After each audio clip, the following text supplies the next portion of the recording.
It's the texture of fun. Lift your head like me.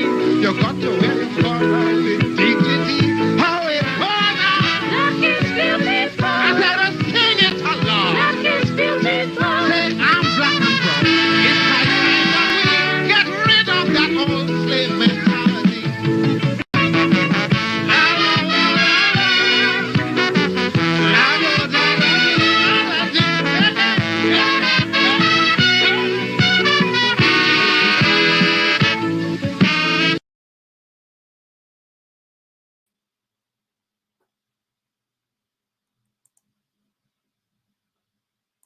I was brought here from Africa. I'm a slave from a land so far. I was caught and I was brought here from Africa. Well, it was lips like fire from the white slave master every day. I down on my knees, weeks and weeks before we crossed the seas to reach in the West Indies. And then they make me work. Yes, I work. I said I work. And I work. Good Lord, no pay. I toil,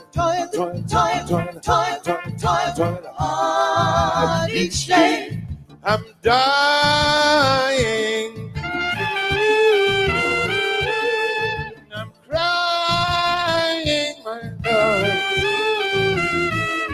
Ooh, oh, oh.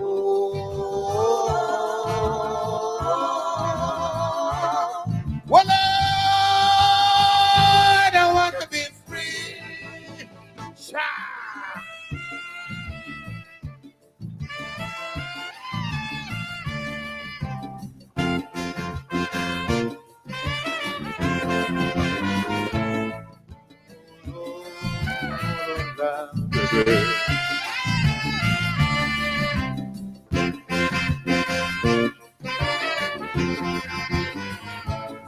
Many times I wanted to run, but the English slave master standing there with the gun. Oh, I know he gonna shoot to kill. So I stay and I pray, but I plan it still. Yes, I study night and day how to break away. I got to make a brilliant escape. But every time I think about the whip and them dogs, my body they start to shake. He make me work. Yes, I work. I said I work. Yes, I work. Oh Lord, don't pay. I toil hard each day. I'm dying.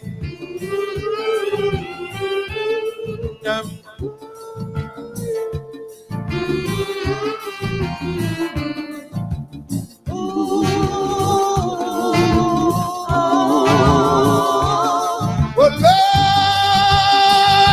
I want to be free.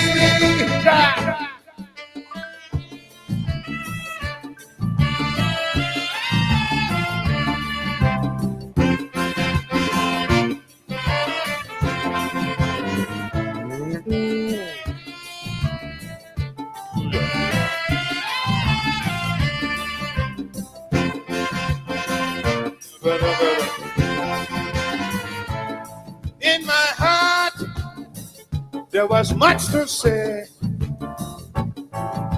I hope that the boss would have listened to me someday.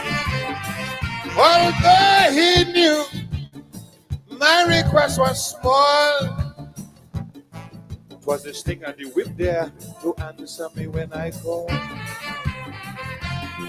We had to chant and sing to express our feeling to that wicked and cruel man. That was the only medicine to make him listen. And it's so calypso began. He made me work. Yes, I work. I work. And I work. Oh Lord, no pay. I toil. Hard each day.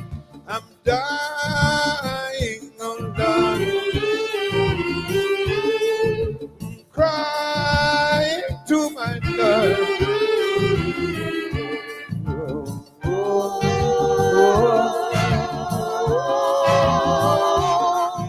Well,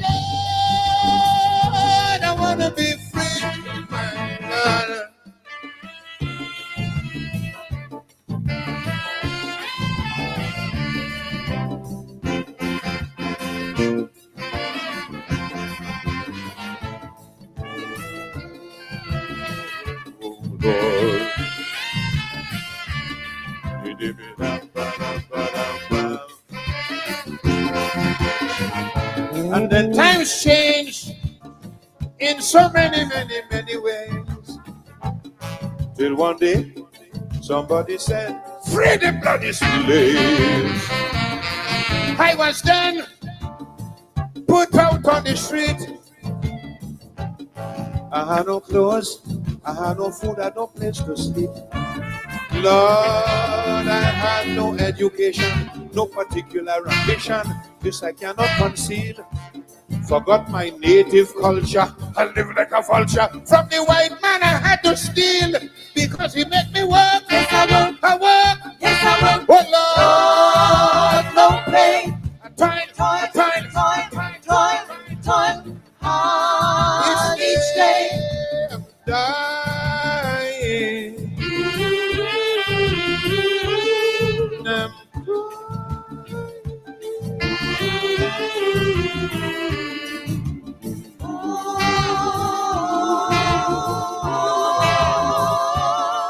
Oh Lord, I want to be free. Yes, the master himself. The master himself, the mighty sparrow. What I consider one of the classics of the calypso art form, one of the classic songs of all time from one, well, for me, the greatest singer of his generation, and I dare say the greatest singer of the 20th century. Bar none, bar none. Slinger Francisco, born in Grenada, raised in Trinidad, hung out a lot in Guyana, the quintessential Caribbean personage, doing what he does best, relating for us our own experience and helping us to make sense of it. I'm a Slave, the reenactment of the slave project. I'm a slave brought from a land so far, begins in Africa, on the shores of Africa, and weeks till we get to the West Indies, the Middle Passage. And then he tells us about the slave plantation. He make me work. He make me work. But I always planning a brilliant escape, the slave rebellions, the slave uprisings. But every time I try to escape, is the whip on them dogs, the oppression, the oppression. And then one day somebody, the slave, the enslaved himself said, free the bloody slave. Emancipation, emancipation. I was put out on the road without any clothes, any food to eat. Post-emancipation reality of our African people. You make me work. No pay. Reparations, reparations. He make me work, he make me work. But every time I'm thinking about a brilliant escape. And it's so Calypso was born. Our native tongue, our native song, our mother music. Everything about the Black experience in that Calypso. The greatest Calypso written and sung. The Mighty Sparrow, good evening to all of you. We are doing it here this week, coming from Geneva, Switzerland, of course, the third Forum of African People, organized by the United Nations, a special committee on African people. And they're having the third forum. And IPADG, of course, has a delegation there. Sister Olive Sampson, the CEO of IPADG. Brother Darren Wade, young, energetic lawyer, country boy from Litchfield, West Bobis, representing the youth the youth of the race. Brother Nigel Hughes is there, and we heard from him last night. Tonight we're going to hear from Darren. Darren made his presentation today. I have not been able to put my hand on it yet. If the IPADG people are listening, viewing, please, if you can, send me the link for Brother Darren's presentation. Email it to me. I've been trying feverishly to get hold of it. I got hold of the session, but not Darren's actual thing. Please email it to me. The link with Brother Darren's actual presentation. Today I have his written presentation, and I'm going to ask him to read his written presentations because there was some difficulty with the audio. So we'll start with Darren reading his written presentation. He is ready. Welcome to all of you, whether you're joining us from in Guyana or outside of Guyana, in the wider Caribbean, in North America, in Europe, in Africa itself, in Geneva, Switzerland, wherever you are. Welcome to Politics 101. We're covering the third forum of African people organized by the United Nations Special Committee on the International Decade for the People of the African Descent. And we are hearing from Darren Wade tonight. We're hearing from Darren Wade tonight. Welcome to all of you. I see you all are ready. And we heard at the beginning there from the Mighty Sparrow, I'm a Slave. The greatest calypso ever written. And saying that is saying a lot. And saying Sparrow, it's saying a lot. Slinger Francisco himself. Let's bring in Brother Darren and let's get going. Brother Darren, good morning where you are. And good evening to you, good night to you and our viewers in Guyana and the diaspora. Thank you very much. You made your presentation today, and tell us what it was like before I ask you to read the presentation. We have not been able to get hold of the actual video yet. We hope before the end of the program to get it, and we'll play it. But for now, tell us what's there. You were there last year, and so this is your second year. Tell us Correct. What's the atmosphere like there in Geneva.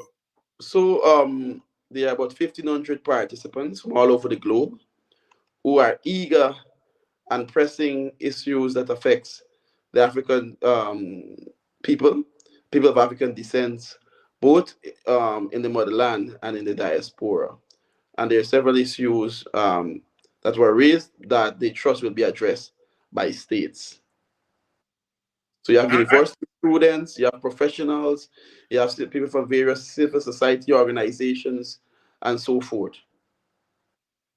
Pleading, calling on the United Nations to address our plights. Are there a lot of young people there? Yes, from many universities all over the world. Speaking in one voice. And that is for our, as I mentioned, our plight, our concerns to be addressed by the United Nations, our injustices to be remedied.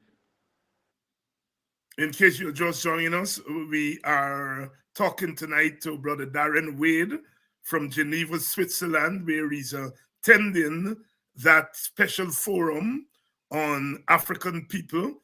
We have two delegations there, the government delegation and the IPADG delegation. IPADG delegation made up of Darren Wade, our senior counsel, Nigel Hughes, and the CEO of IPADG, Miss Olive Sampson, Vincent Alexander, who should have been there in person, did not get the necessary documents in time, so he's not there in person, but he joined the forum online. We had him here on Tuesday night we had Nigeria Youth last night, and tonight we have young Darren Wade, who is here. Darren, if you can, please read us your presentation. Oh, So we have thank you. a sense. Go ahead. And it's not my presentation actually. It's Prodigy presentation. I read the The presentation presentation on of behalf of the academy. Prodigy, not Yes, my very well. presentation. No ownership here. Yeah. I speak on behalf of the International Decade for People of African Descent Assembly Guyana, IPADG. In Guyana, the cultural contributions of African descendants are often overlooked and overshadowed by historical injustices, prejudice, and discrimination.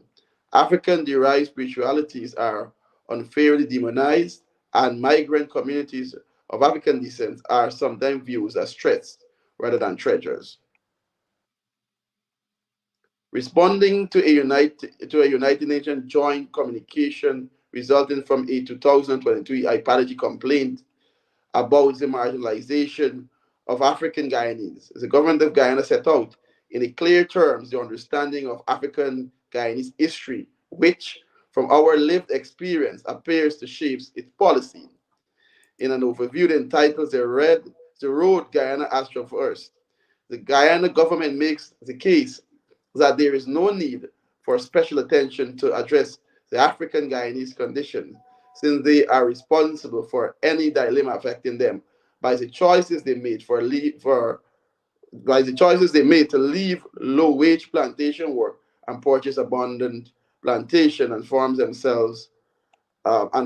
themselves after slavery. There is no recognition for the legacy of slavery and colonialism and the deliberate oppression of the African.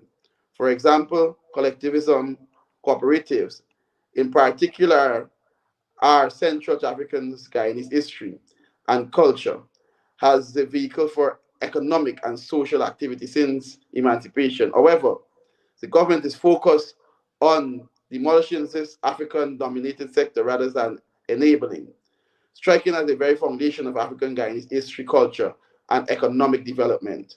Co-op lands are being taken away, co-op society deregistered, and co-op property confiscated. Witness the attempt to Melanie, East Coast Demerara, in spite of court order, the confiscation of the co-op building in Anna Regina Equibo, and the threat of mass um, deregistration of co-op society, most of whose members are African Guyanese. Recommendation. We call on this body to urge the government of Guyana to, one, establish or revive program and funding institutions that protects and provide adequate support for the cooperative sector. Two, commit resources to a mutually agreed plan in pursuit of goals of decades and that of soon to be declared second decade along with the dormant declaration and plan of action. Six, to protect African heritage, history, and culture. Three, identify, develop, and maintain African cultural sites and memorials. Make clear and final historic distinction and cultural impact of slavery as endured by Africans and their descendants, as opposed to indentureship in the movement for reparation. In conclusion, cultural recognition is not just a matter of symbolism, it is essential for a building inclusive, equitable society. Let us commit to taking action to ensure that the rich cultural heritage and the contribution of people of African descent are celebrated, protected, and acknowledged. Thank you. Thank you. That is Brother Darren Wade. I think we have the actual presentation here. Keep our fingers crossed. Let's see. Of the International Decade There we go. for the People of African Descent Assembly Guyana, IPADG. In Guyana, the cultural contribution of African descendants are often overlooked and overshadowed by historical injustices, prejudice, and discrimination. African-derived spiritualities are unfairly demonized, and migrants communities of African descent are sometimes viewed as threats rather than treasures. Responding to a UN joint communication resulting from a 2022 IPADG complaint about the marginalization of African Guyanese, the government of Guyana set out in a clear terms the understanding of African Guyanese history, which, from our lived experience, appears to shape its policy. One second, please.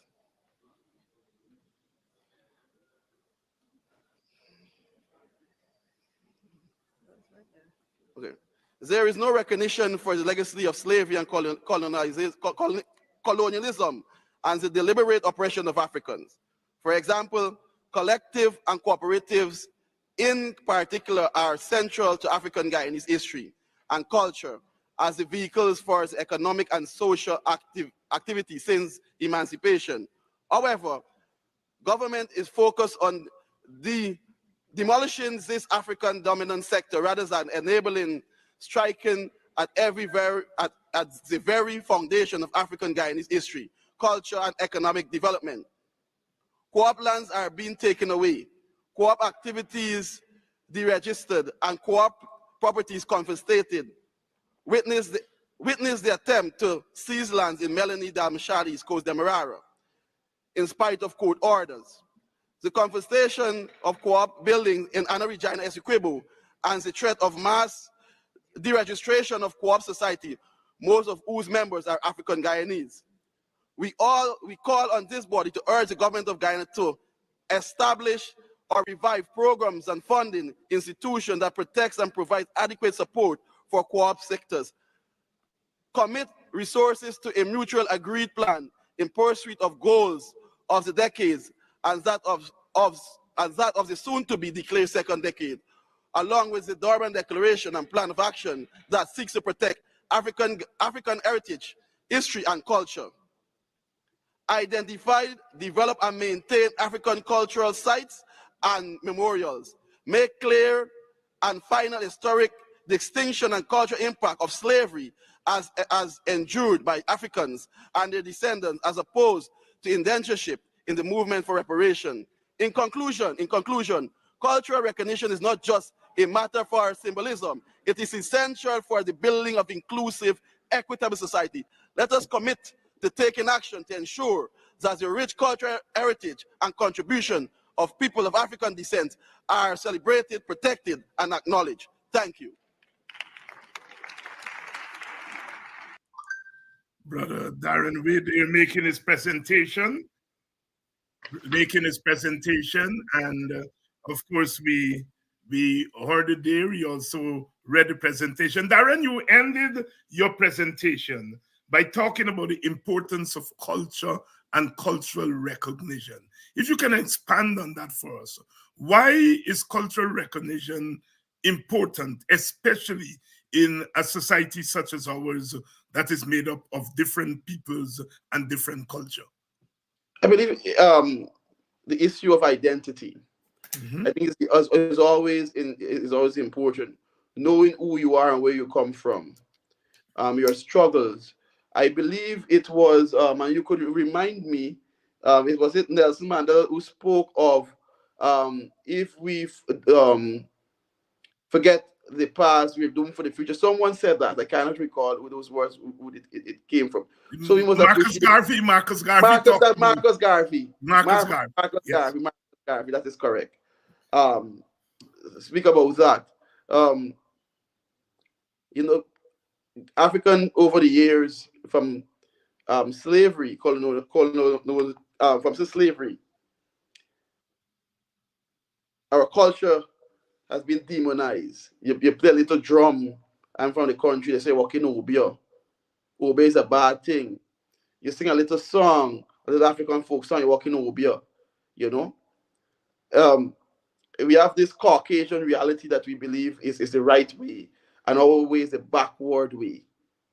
It's all part of mental slavery. Sometimes, despite being a learned man, I sometimes have to remind myself about this prejudice against my own culture very often. So it's very essential for us as African people to have an understanding and appreciation of our culture, and also to recognize our contributions to society.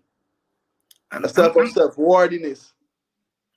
Yes, you're quite right there, Darren, and you hit the nail right on the head there when you talk about identity, which of course comes from the word identify, with whom and with whom you identify. Human beings, as individuals, we identify ourselves with, with other group. Our identity arises not from our individualism, but from our collectivism, a term that you use today in your presentation. And when we talk about identity, with whom do we identify?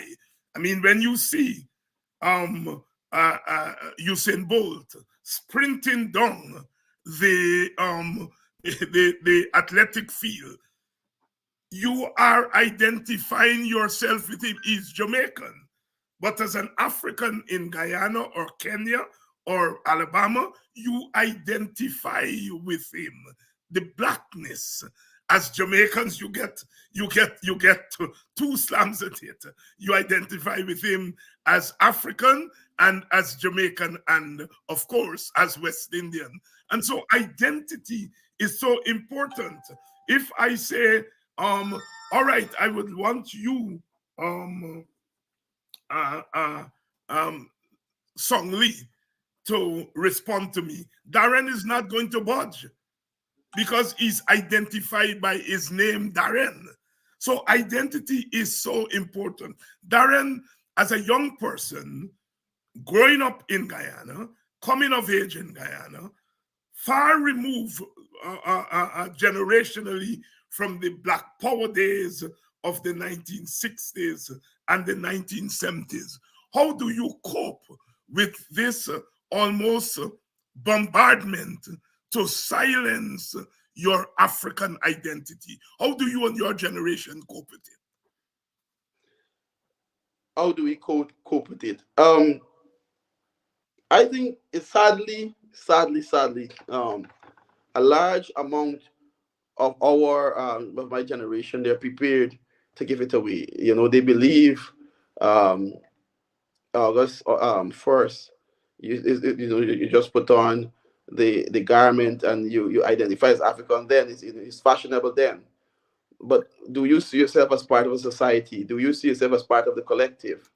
You know, when our constitution was named the Cooperative Republic of Guyana, it was there for purpose. Um, you know, because as collectivism, we pool our resources. You know, I'm from West Babis. Um, I'm a descendant of Kojo McPherson, that I believe was a pioneer of the village movement in Guyana, or is the pioneer for the village movement in Guyana. You know, aside to that, you know, Litchfield was transported in 1840, several years before Victoria. But you know, it is what it is. You know, that I believe that is an incorrect history when we go there. But we have a transport that shows that Litchfield was transported way before Victoria. When Victoria's And the people of Queenstown on their Sikibo will say that their transport was there before, and they also claim that. But it's good. But they could claim we could claim that, but we have transport. We are, yes, you know. Yes. Matter of fact, when we appear before the Land Commission of Inquiry, I believe only Litchfield is the only place you could find a transport for that right. go back then. Litchfield Village. And matter of fact, every August holiday, when there's a write-up, Kojo McPherson is the name that is mentioned, and his contribution to the village movement. Yes. So going back, but what was consistent in all of the village was collectivism.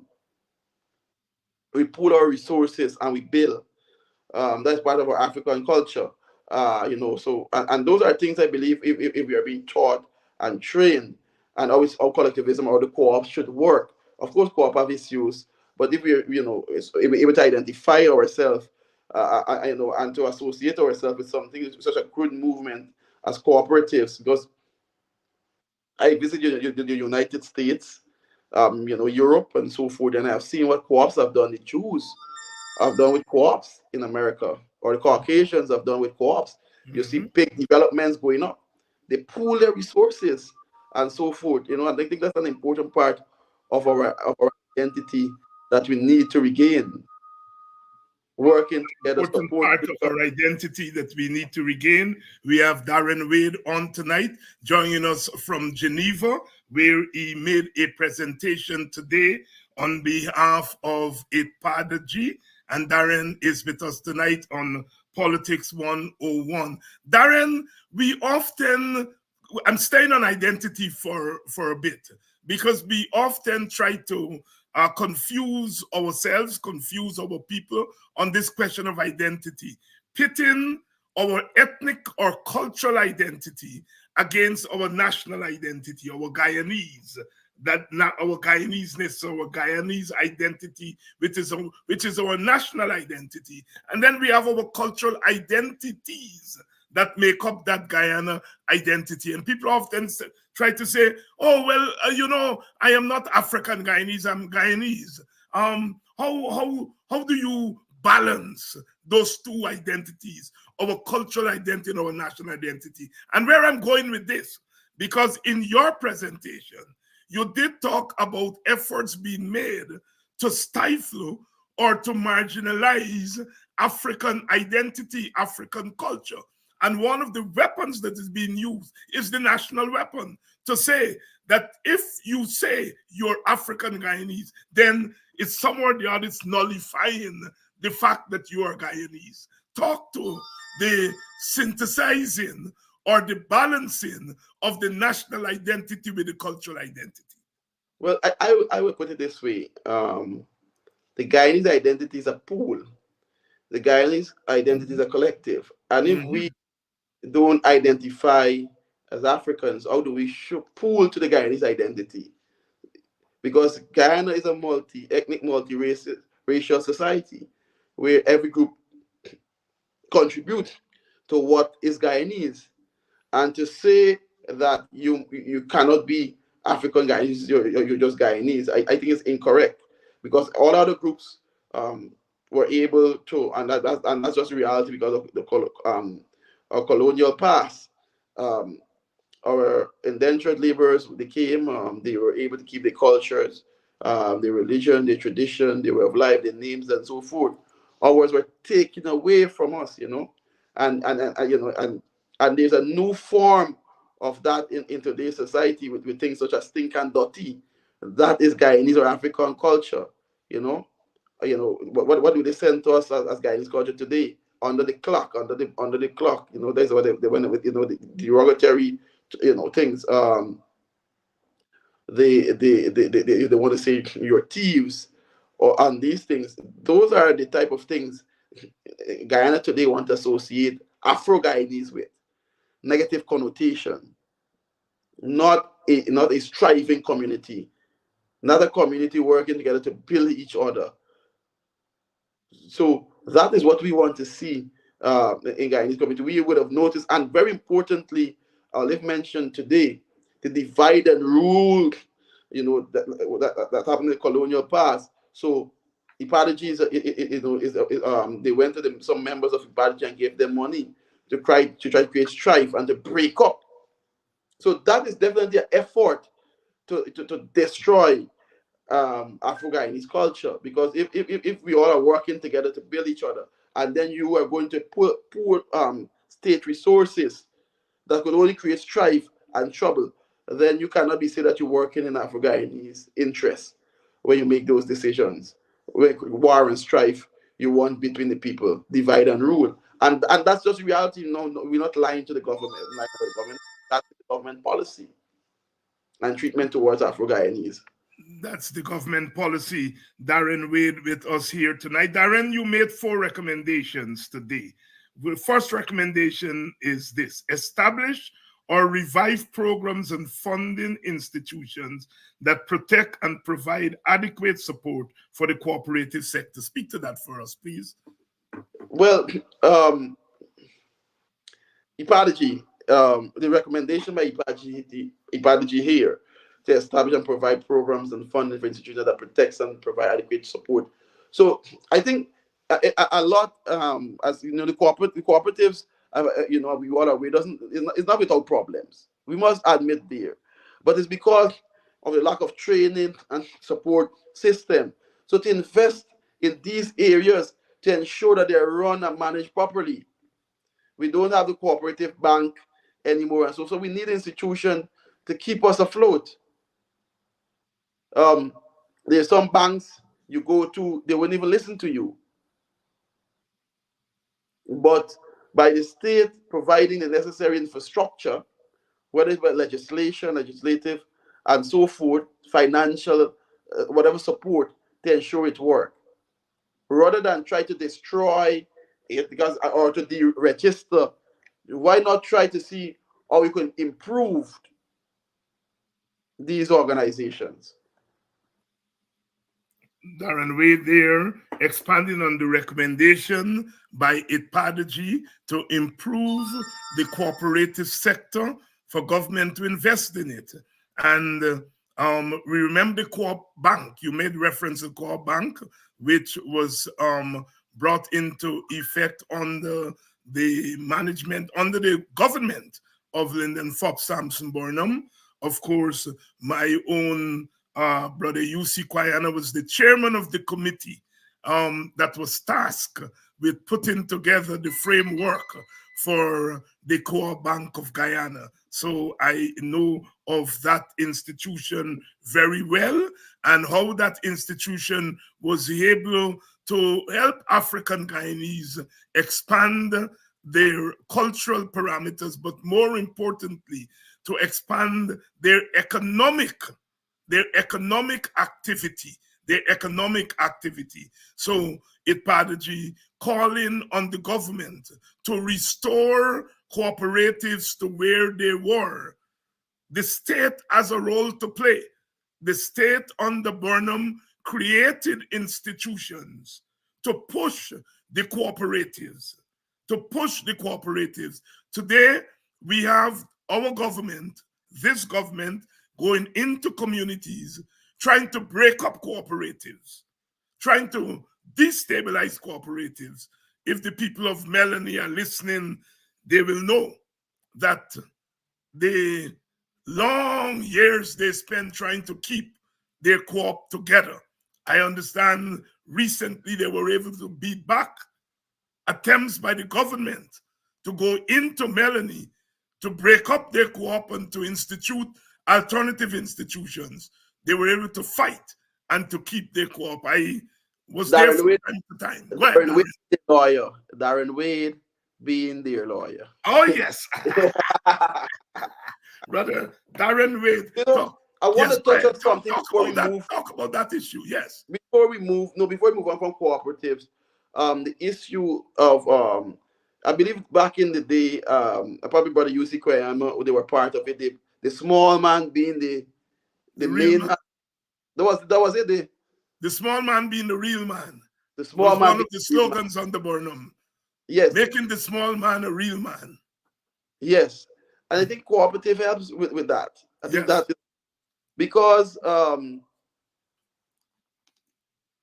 when we have one man receiving, and very interesting, this Guyanese critics, Mr. Rodriguez, the findings concerning this company, I was reading in the news recently, whereby several missteps were made to enable him to receive contracts, or his company rather to receive contracts.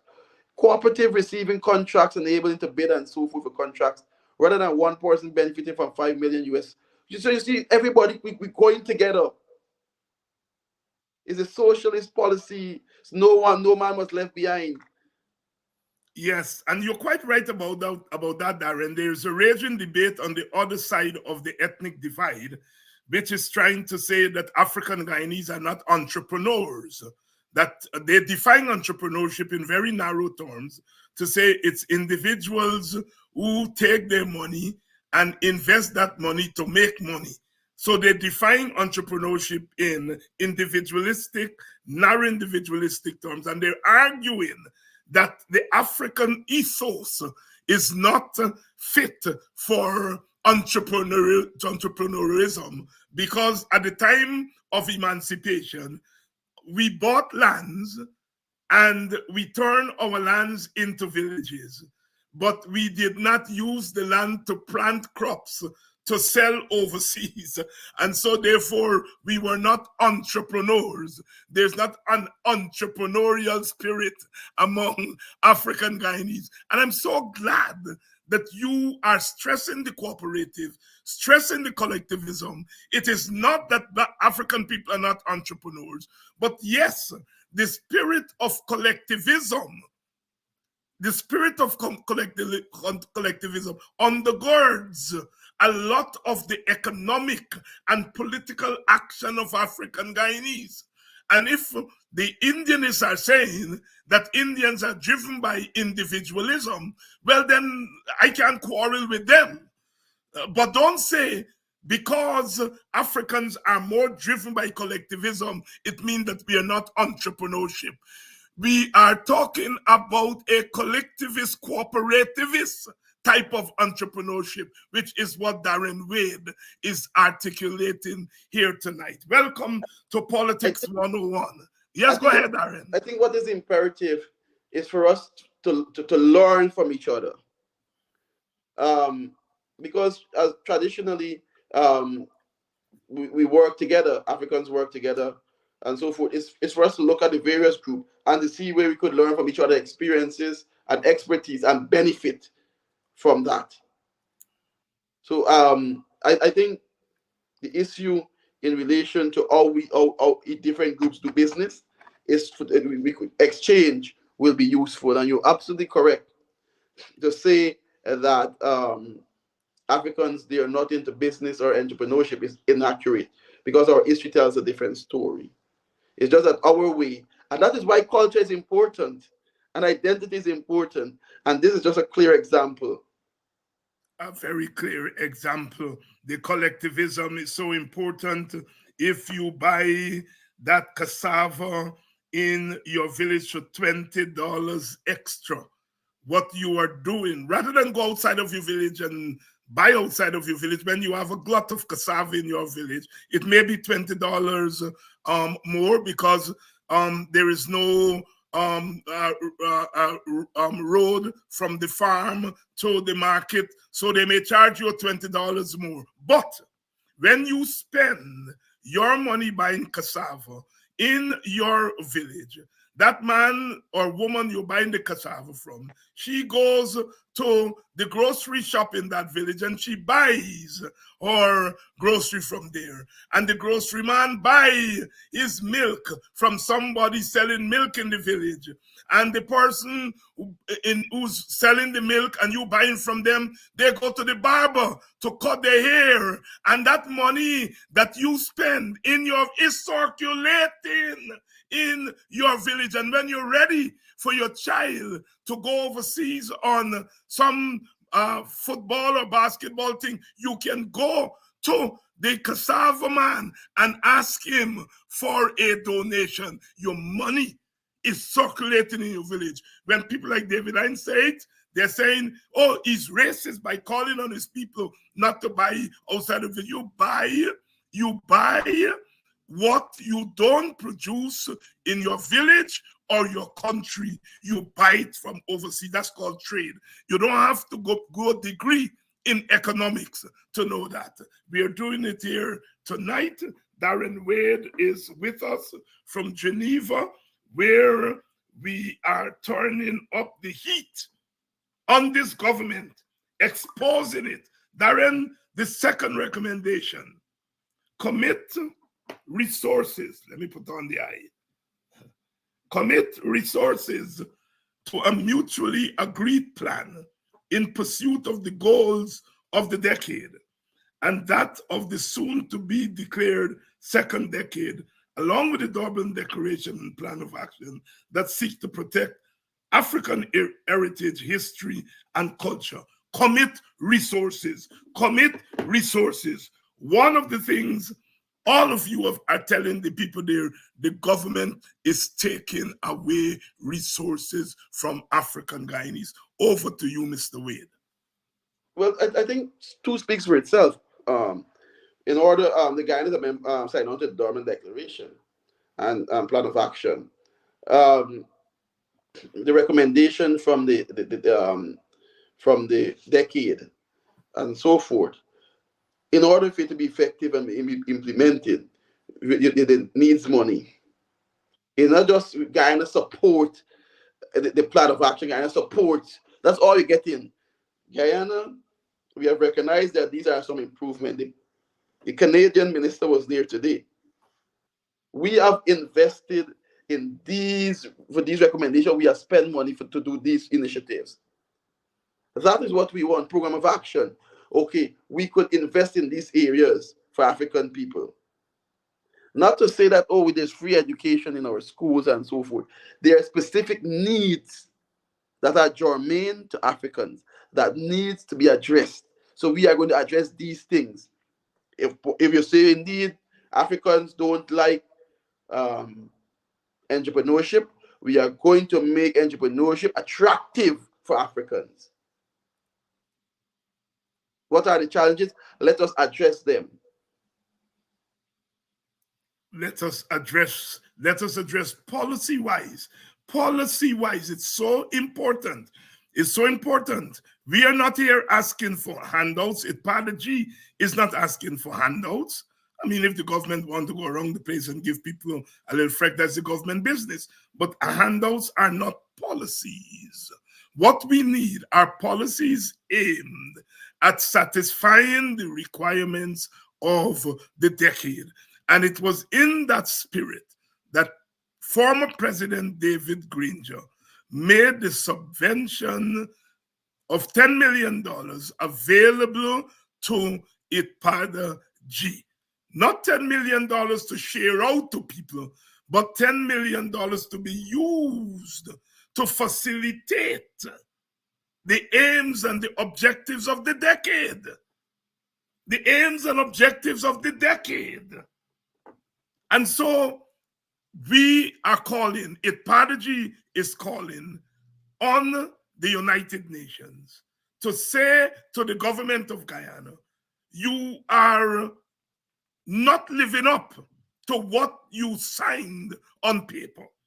You are not committing resources to help African Guyanese to meet the objectives of the decade.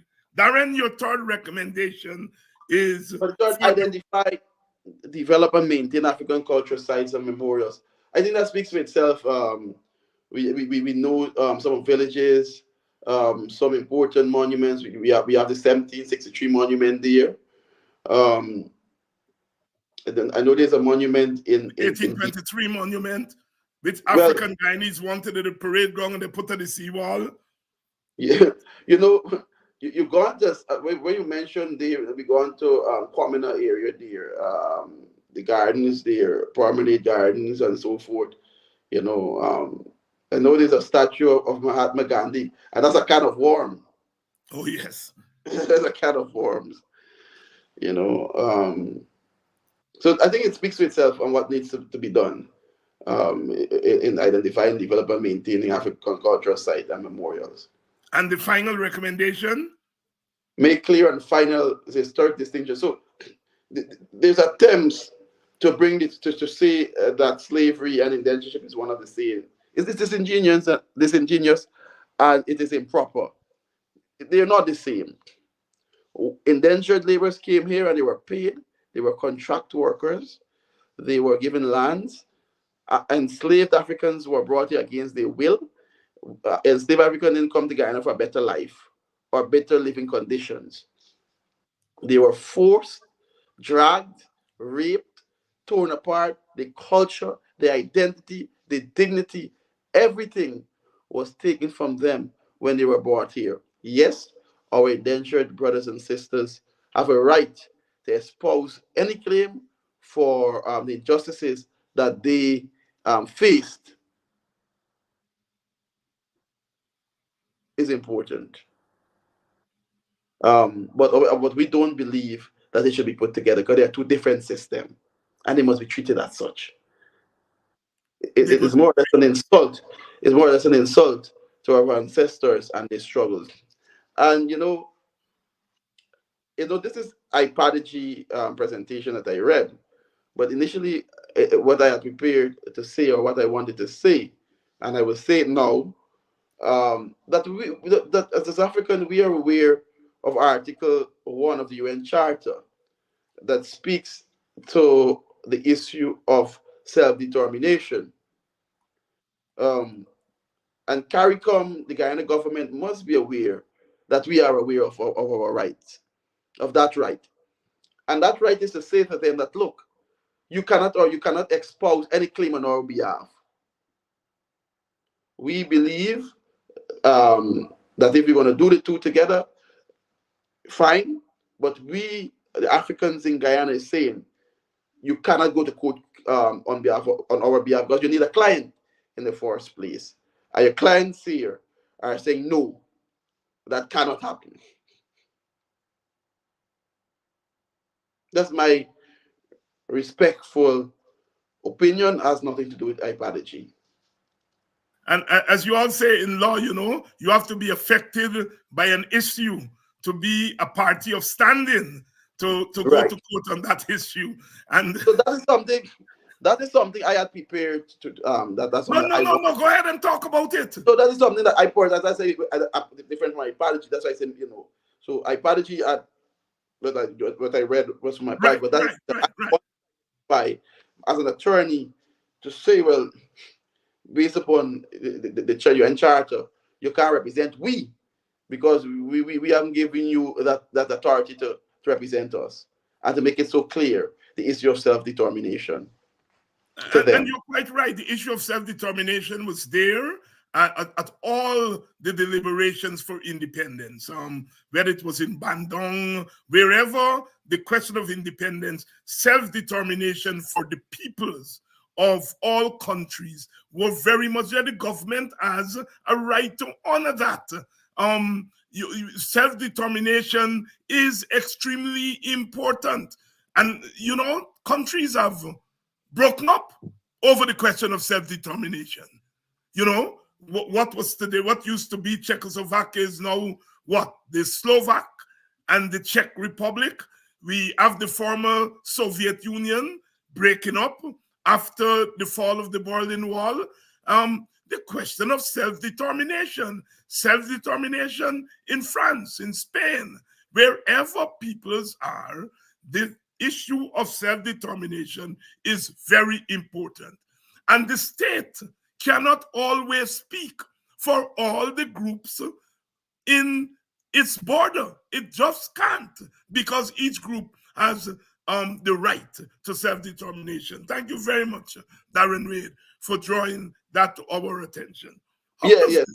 And that's something I think is very critical, and a discussion that need to be had. And at some point, I'm happy that you were able to identify and to see that argument. And as being a professor and a learned person, you're going to bring up the history and the issues and so forth in relation to that point.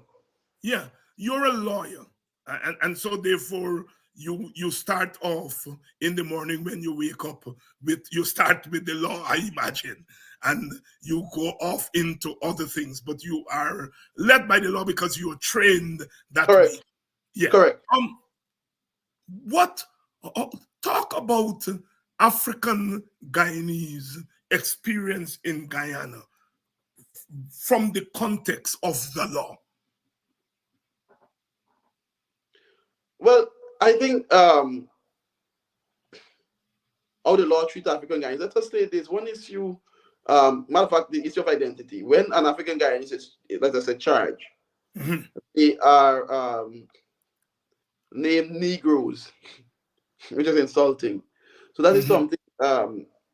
Mr. Anderson was raised with me today. And that's something else we need to challenge or address so they could stop it. At some point, if it's something situation of legal proceedings, something that is necessary, a petition to stop that. The way persons that have been arrested and kept in the lockup for, you see, there's a misperception that you could arrest someone for 72 hours. That is wrong, because you could arrest someone for 2 hours. And their rights could be breached. Freedom of movement, the breach of the right to the liberty, as in the case of Tamika Clark, who herself is an attorney at law, no a magistrate. abusing 72 hours, keeping person beyond 72 hours. They're forcing persons to give statements, and then they be convicted on those statements. And you see, if there's no strong evidence, or if the magistrate say, "Oh, I believe the police," you're going down to jail. What is there in our system to protect a defendant who's oftentimes in justice, or African person? What is there to protect them if somebody decides that you're going to marginalize against them, or want to give a false statement? Yeah. And it comes over believable. Yeah. Yeah. Darren, the law is usually a reflection of the society itself, how the society itself has emerged over a period of time. And so, therefore, when we look at the laws and the administration of law, in many of our countries. Before we move on, in particularly with confession statements. Yes. They are of great concern to me, confession statements. Confession statements. Because they may have no other evidence. There's no other evidence but a confession statement. There may be a confession statement on video, but what happened in between and after is not captured in the video. Exactly. The coercion that may happen in before the confession statement is not captured in the video, for example. Yes. What may have use that statement is not captured. And where I was going, Darren, is that often the administration of the law is a reflection of the social relations in the society, and how skewed those social relations are in favor of different groups. We know that the rich and the mighty and the powerful, often the administration of the law makes them less vulnerable than poor people. And in a society like ours, poor people are already vulnerable before the law, but Black people tend to be most vulnerable. Talk to that. How race and class and the law, the administration of the law, operates in a society like ours.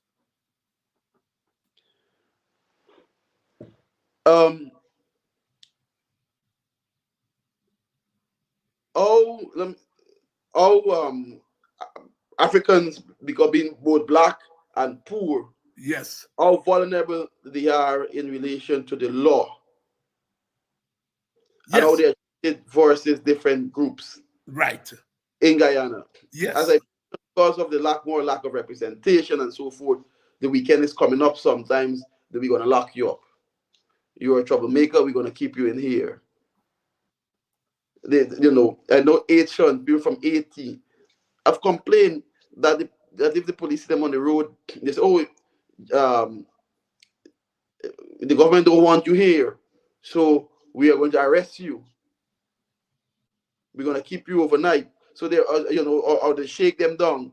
So these are all things that you rightfully mentioned as a reflection of the government policies and so forth. So it trickle down effect to the police force or the police service and in relation to how they treat African Guyanese.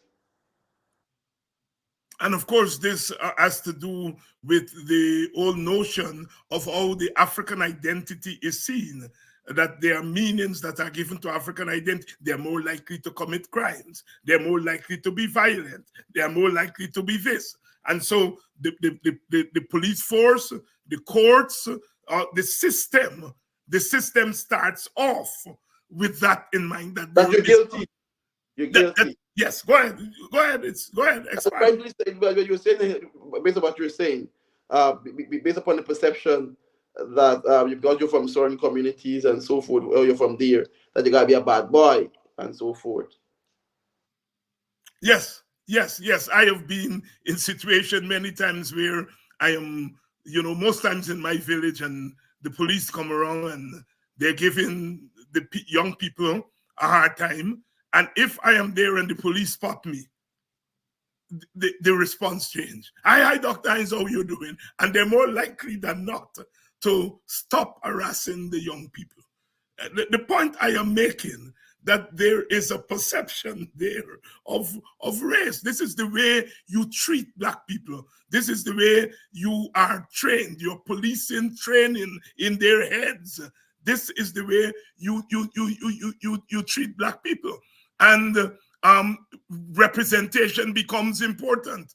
It's as if they fall from a coconut tree. So you look around and you see a Darren Wade or a David Hines, and you kind of modify your attitude to black people. And that is why it's so important for those of us who have managed through education and profession to escape the guillotine in the most basic way, because we are also vulnerable to police brutality, but there is a way in which they will hesitate on a Darren Wade or a David Hines. But when they see the average young black man, all they're thinking about is that this is a person prone to criminality. And Ipadaji is arguing for a reset, a retraining, for example, retraining of police, not just in the normal policing, but in sensitizing them about race and ethnicity. Training, Sensitizing them about class. Go ahead.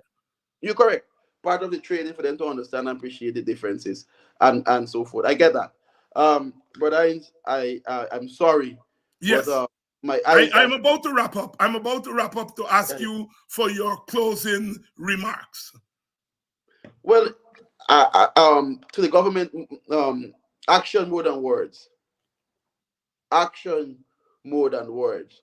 Restore Apache funding, stop the division and rule, or the divide and rule principle that was used by our colonial masters today against us. Thank you. Thank you. And that's our brother Darren Wade there. It's early in the morning in Geneva, 2-3 o'clock in the morning, and he has a long day tomorrow, had a long day today, but we're lucky to catch him. Tomorrow night we're gonna have Sister yes. Tomorrow night we're gonna have Sister Olive Sampson. Sister Olive Sampson tomorrow night. The forum continues tomorrow, and Sister Olive is going to be here. Perhaps she's going to be joined by the others. I'm not sure yet how they're going to arrange it, but certainly Sister Olive is going to be here. We continue our coverage of the third forum, International Forum on People of African Descent in Geneva, Switzerland, the United Nations sponsoring it. Padaji as a delegation there, the government as a delegation. We are covering through the eyes of Ipadaji. We had Vincent Alexander on Tuesday. On Wednesday, we had Nigel Hughes. Tonight, we had Darren Wade. And on Friday, tomorrow, we're going to wrap it up with Sister Olive Sampson and maybe the others joining us. So I want to thank you all, as usual, for staying with us. Without you, there is no Ipadaji, and there is no Politics 101. We're on a mission. We are on a mission. A new Black consciousness, a new African Guyanese consciousness, a consciousness that is so progressive that the rest of the country will have no choice than to clear the way and let we pass. You know, Yangadona, you better clear the way, let she pass. If you see Yangadona with your red, green, and gold, you better clear the way, let she pass. Oh, let she pass, oh, Yangadona. Oh, Yangadona. You better clear the way, let she pass. And if you see Yangadona with your red, green, and gold, you better clear the way, let she pass. We are Yangadonian. We moving through like Yangadona. A new consciousness. A new consciousness. Instead of blocking the way and blocking African desire for our equal share and equal role in Guyana, you will clear the way, let she pass. clear the way, let you pass. And as the brothers used to say, back in the 60s, it's still the anthem today.